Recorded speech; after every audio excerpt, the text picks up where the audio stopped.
gej ikone. U godini kada se Srbija toliko prajdovski uzdigla, sigurno je konkurencija bila velika.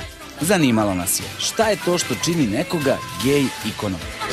U svetu to svodi kako neko izgleda, nas to posebno ne zanima, ali nam je bitna ta hrabrost i dobrinost samoj LGBT populaciji od strane te osobe.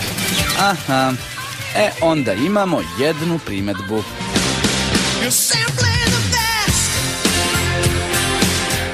Zašto Đorđević nije uzet u razmatranje? Gej ikona iz udžbenika.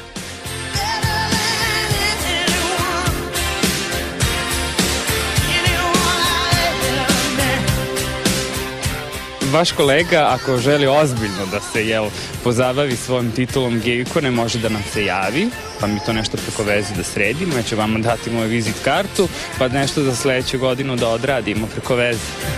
Sad, imamo i homofoba godine, a tu je konkurencija tek paklena. Pobedu je odneo Juga Divojević. Slučaj sa mjuziklom Mamma Mia bio posebno problematičan jer je izbačen taj gej moment da na kraju predstavi se pojavio jedan Lorenz koji je u stvari u vezi sa jednim od protagonista u predstavi. Juga Divojević je njega prvo izbacio, pa smo se mi nešto bunili, pa je on njega vratio, ali kao pudlicu. Pudlica Lorenz, strašno. Tako nečega može da se seti samo pravi homofob. Vladimiru, tako nešto nikada ne bi palo na pamet.